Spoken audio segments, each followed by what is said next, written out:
Salut mes petits Wistiti de l'économie. Aujourd'hui, on va parler de quelque chose de très important.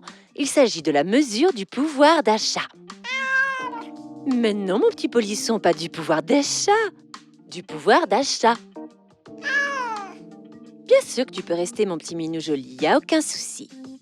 Ce que l'on appelle le pouvoir d'achat, c'est la quantité de biens et de services qu'il est possible d'acheter par rapport à ses revenus. Trop stylé ce miroir, mais combien j'ai gagné ce mois-ci? En France, l'INSEE calcule le pouvoir d'achat à partir des revenus disponibles des ménages, c'est-à-dire de l'ensemble de leurs revenus. Que ce soit leur rémunération, retraite, prestations sociales ou revenus de patrimoine auxquels on soustrait les impôts et les cotisations sociales qu'ils paient. Non, désolé, je ne sais pas si les souris font pareil. Mais attention, gagner plus d'argent ne fait pas systématiquement augmenter notre pouvoir d'achat. Si nos revenus augmentent, mais que les prix augmentent encore plus, n'est-ce pas? Notre pouvoir d'achat baisse et par conséquent, c'est notre déprime qui augmente. Oh, il est joli ce toaster. Combien il est? 700 000 euros. Ah oui, quand même. Mais au niveau global, l'évolution du pouvoir d'achat peut être aussi impactée par l'augmentation de la population.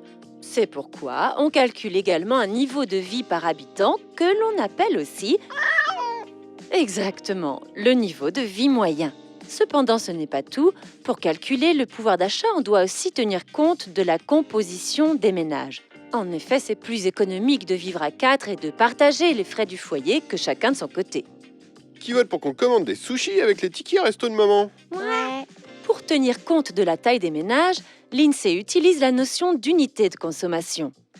Par exemple, un ménage comportant une seule personne aura une unité de consommation, alors que pour un ménage à 2 personnes, l'INSEE considère qu'il y a 1,5 unité de consommation. On passe à 2,1 unités de consommation lorsque le ménage a 2 enfants de moins de 14 ans et 2,5 unités lorsqu'ils sont plus âgés.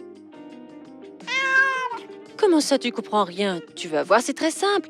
Ensuite, il suffit de diviser les revenus disponibles d'un ménage, n'est-ce pas, par le nombre d'unités de consommation et on obtient le niveau de vie de ce ménage.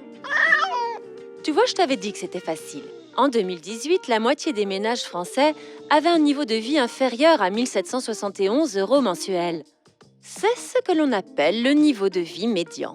Ce sont les ménages de moins de 65 ans en couple et sans enfants qui disposaient du niveau de vie le plus élevé avec 2 206 € par mois.